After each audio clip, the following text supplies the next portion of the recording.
Well, hello and welcome to the Bowtie Gardens. This is part 3 of our January 2023 garden tour. Hope you're having a great new year, and we sure are here. There's a lot going on, as you've seen in parts 1 and 2.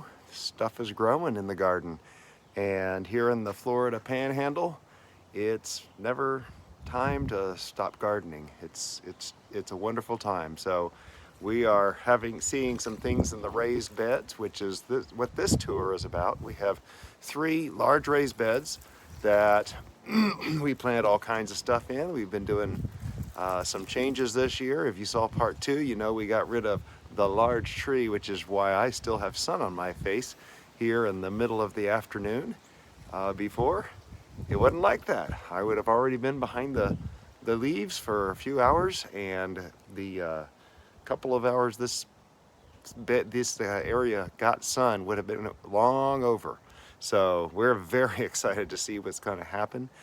We do have some dormant beds right now. This is bed number 1 behind me, and you can see it still has just some compost in it. This is free compost we get from the equestrian center nearby at Kelly Plantation. This year is not great stuff. There's a lot more wood chip in it than we got last year, but we're gonna make do with what we've got and supplement where we can and make it as good as we can. So we'll have to be adding quite a bit of nitrogen to the mix this year to make sure it has enough of the right nutrients for the plants we want to grow. But I think we'll figure it out, and we'll talk about the other plants that have that symptom right now. If you don't know, and you're just happening along here, first off, please subscribe. We trying to build our subscribers right now, but this is my own personal journal, my own log of what's happening month by month in the garden.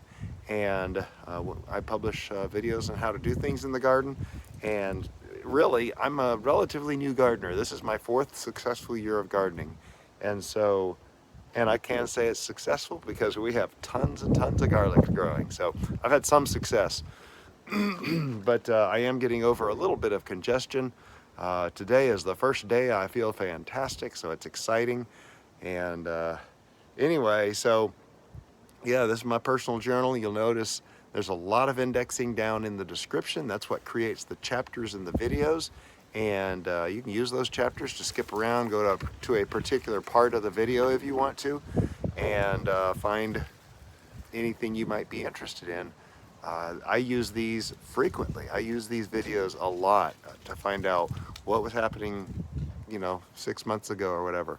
We're about to come up onto our 1-year anniversary of doing these video tours, and I'm very excited about that because I'll be able to start looking back and seeing what happened last year and what, just be able to keep a log. Hey, and there's our bee whisperer over there. Let me go ahead and take care of that, and y'all enjoy the video intro. Hi, I'm Bowtie Dave.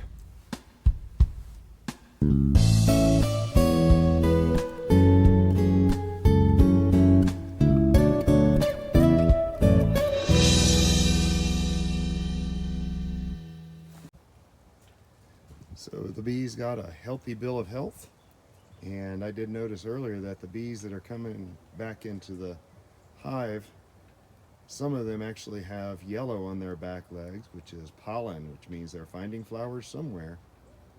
So bees are doing good, healthy for the new year. So as we've already said, the raised beds, bed number 1, are sitting mostly dormant. In fact, bed number 1 is almost completely dormant. There is a lot of compost here. Very thick wood chip compost just sitting for the season. We need to get it covered over. We are going to be putting more sand in here, but we also have some blackberry growing out of here, which I'm going to have to figure out what to do with. I'm thinking about possibly making an arbor right here off the end of this row to let that grow up. I've taken some of it already and planted it elsewhere, but this arch trellis here, made out of a cattle panel, will serve for cucumbers and a few other things. However, looky here, we got a spectator.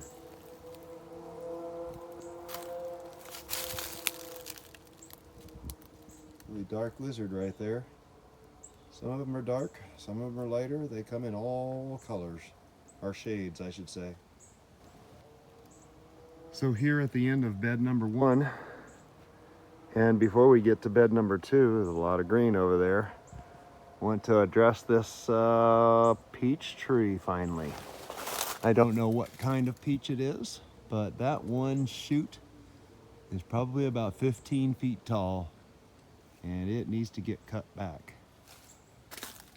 Question is where to cut it, and you'll notice the space here. It's kind of a limited space, but this thing is growing with a lot of straight up branches, and we don't need that many branches so close together. But I do want to kind of fill in this area right here, so I still have a space to walk in, but I'd love for branches to start, you know, about eye level, and then make a nice little lollipop shape up here. I don't know how possible that's going to be at this point.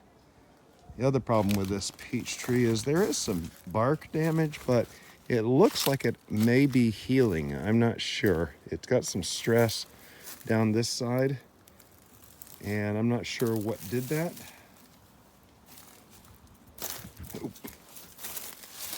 But it goes all the way down to the bottom and up this side, and I think it might be sun damage. I'm not sure.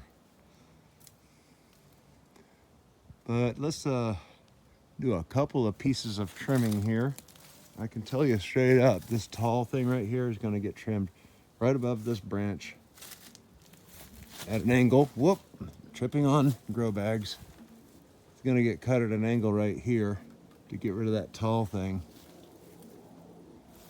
And then anything that's crossing over, like this thing here, is crossing over this branch. Once that's gone, because this one here is going to cross over. Basically, I want to try to encourage this thing to grow out more.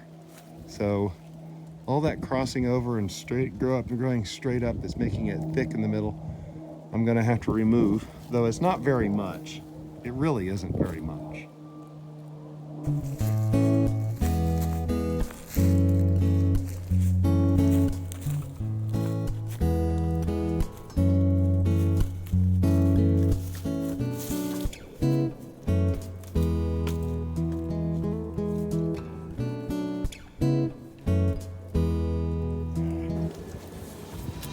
I'm not going to use that.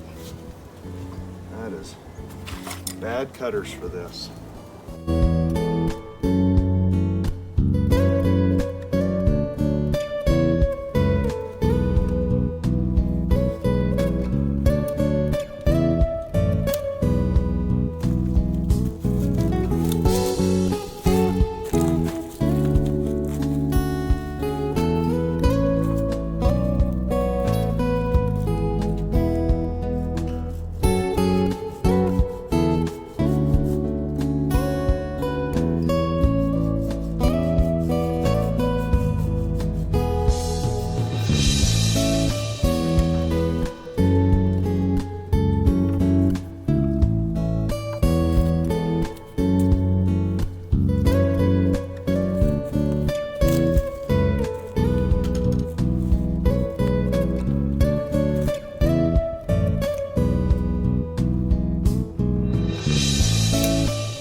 not a lot.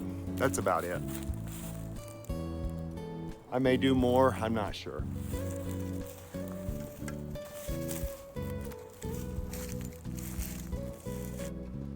So I had my loppers in my hands at first when I was cutting that tree and forgot it's an anvil lopper. You don't really want to use that for trimming of live trees. You want to use a bypass loppers, and don't have one of those. So we'll have to do with a saw and move on. We do what we can with what we have in hand. And so we're in bed number 2. And this is the Brussels sprouts. And we still have no Brussels sprouts on these plants that are 11 months old. They survived the summer, they survived the winter. Now they're getting big. I'm starting to feed more nitrogen to. These Brussels sprouts are exhausting me. I gotta admit, I'm gonna feed them more nitrogen again. In fact, I meant to do that before doing this video, but I'm gonna continue feeding them nitrogen. Rest of bed number 2. Oh, and of course, over bed number 2, the trellis is back. Took me not very long to put that back up. I did it by myself. I've been waiting to have help, and I just kept forgetting to ask, and so didn't have too much trouble with it. But now that the trellis is up and the cafe lights are back where they belong, I'm very excited. Bed number 2 still covered with cardboard. This is what I need to do with bed number 1. And I actually am going to get some sand, which is our natural soil here, and I'm going to be filling this with a few inches of sand to mix in with the compost.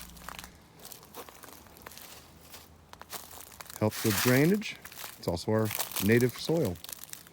So that over there is I think we have a mint growing out. This is the mint that was sitting back by the fence over here. And sure enough, it's a chocolate mint. Looky here.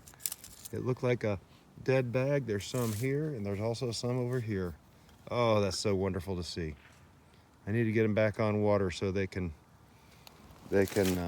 thrive. The aloe patch between bed number 2 and 3. It has looked better, but you see there is a lot of new growth coming out. I mean, look at this is a perfect example right here. See all the green growth that's come out since Christmas and all the stuff that's died around it. We basically need to come in here with a knife and cut all that rotten stuff off. But there's a lot of survival here. And you might notice we actually have a little bit of a path here finally to get around to bed number 3. And of course, the pepper bed. And this is the pepper bed that went through the Christmas freeze. Yep.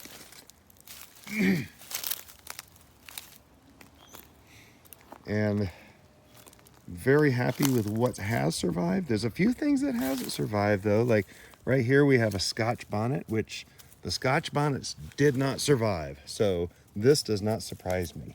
This over here, what is this? This is a Fatale. Now I was very pleased that this is surviving so well. I hope it continues to thrive. Over here, this is there's a Scotch bonnet that did survive. 2 Scotch, okay. These are Scotch bonnets that did survive. I thought all the Scotch bonnets had died. And basically what we'll need to do here is come in with the clippers and just cut off any of the dead stuff now. So right here where it's dying, we just take off that dead stem because it's going to need all of its energy, to start growing those new leaves. And they're a little small out here. If they were seedlings, I wouldn't be putting them out like this.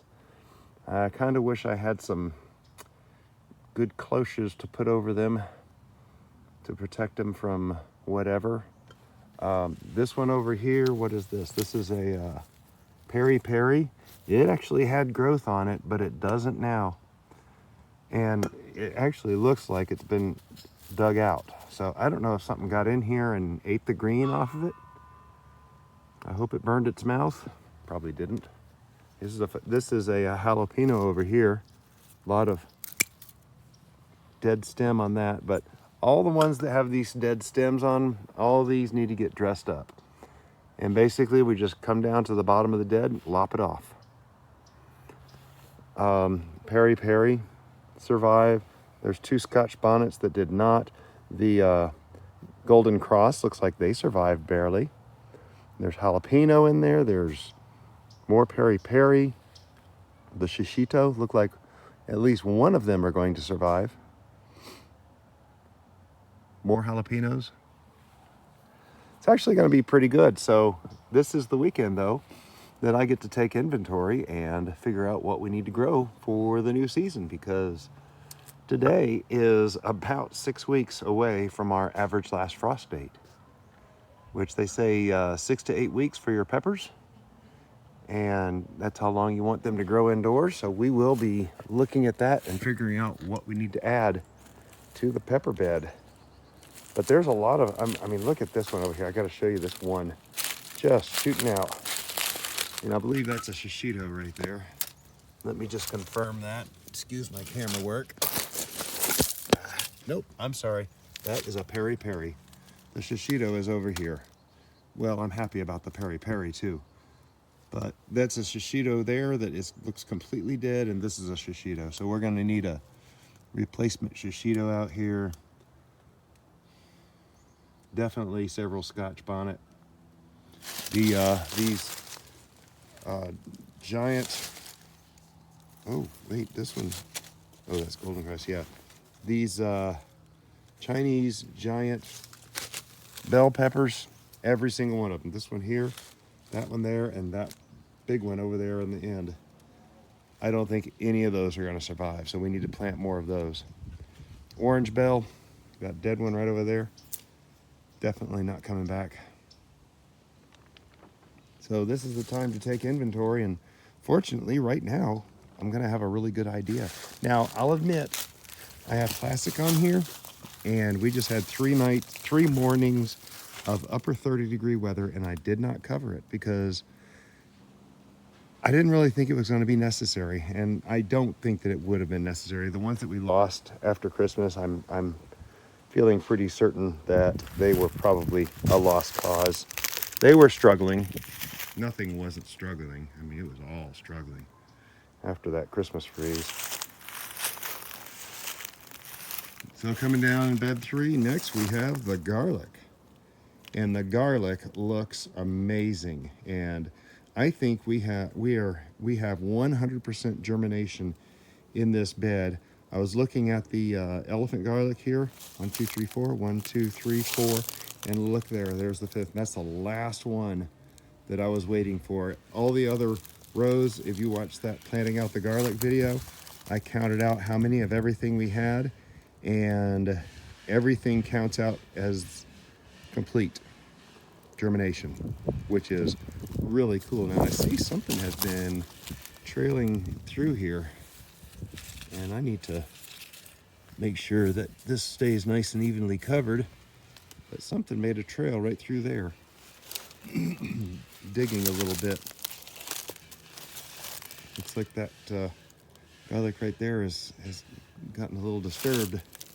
That might be a problem I have to keep an eye on. Huh. Okay. Well, anyway, this is garlic. Should be harvested sometime in June, maybe early July. And at that point, this will be replaced with tomatoes. Of course, over here where you see the cardboard and back in here, we're going to have tomatoes here first.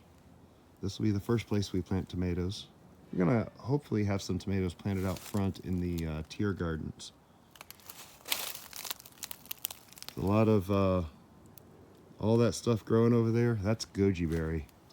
And after all the freeze and everything, I just cannot get over how the Goji Berry is just completely unfazed.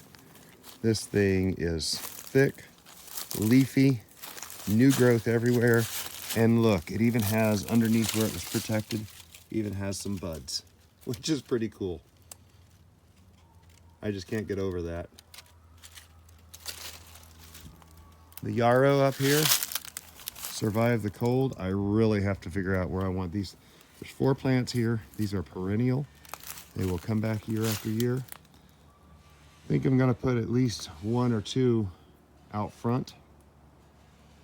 I have to figure out where to put the rest of them. I want to put them in ground so they'll be in a permanent place and serve a good, because their flowers attract beneficial insects. So this thing is just amazing to me how lush it's been. The flowers were beautiful. You can see it's all gone away now, but the flowers were beautiful. That's the first one to flower on me. But they have good root systems now, and I could cut them up into 4 and plant them in 4 places now.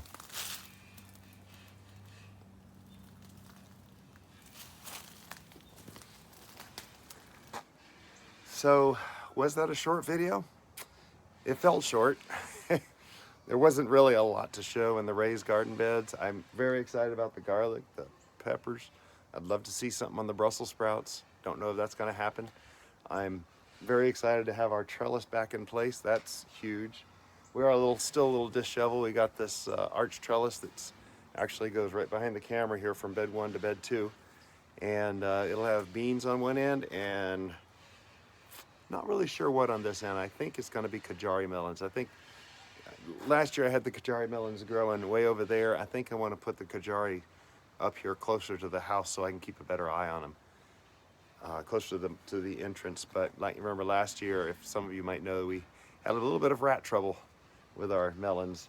So anyway, thanks for joining. Thanks for watching. If you're still watching and you're just stumbling along finding our channel, this is part 3 of a 3-part video garden tour video of our 1/4 acre property that we're trying to convert to an edible property. And I'd like to think an edible forest, but I'm not sure I can officially claim that yet. But we do have we have over 2 dozen trees that produce fruit, and we have a lot of garden beds. Total, if we can get those 5-tiered gardens built, we will have 24 garden beds on our property. So that's, for me, I'm still a relatively new gardener. This is year 4. This is our 2nd year. We are entering our 2nd year on this property, and very happy with everything we've gotten done. Be sure to subscribe if you're just finding us. If you've already subscribed, thank you so much for your subscription. We're trying to grow our community, and those subscriptions are very important. And as well as the thumbs up on the video. So be sure and click the thumbs up on this video. If you found it entertaining, educational, or informational, appreciate those thumbs up too. And of course, appreciate you sharing these videos on your social media. All the exposure we can get helps. And if you have a friend that you think might appreciate the information we provide, we try to produce a lot of videos with good information. But frankly, it's just me learning. It's not really anything special. I'm taking information that I'm learning from others that are professionals, that are skilled, that have many years of experience. And I even like linking to their channels and their videos when I can find them quickly. But there are people out there that I have watched for years. I've learned so much from. I appreciate all the work that they do. And Mrs. Bowtie and I watch a number of them religiously, and I've learned so much from them. There's just so much things you can learn on YouTube and become, master of your own domain, I guess. I don't know. We are learning. We're all learning. We're all figuring things out. So feel free to come along and learn with me. So all that being said, it's a beautiful day in the Panhandle of Florida, and the weather has been gorgeous. I haven't seen a single cloud in the sky. The sun is finally going behind the other oak tree that does give us a little bit of shade, but it is not bothering us at all because it's way over there and it belongs to someone else. So we will not worry about that tree. We're just happy to have this tree cleared out, and going to be a new garden. Very exciting. Have a blessed day.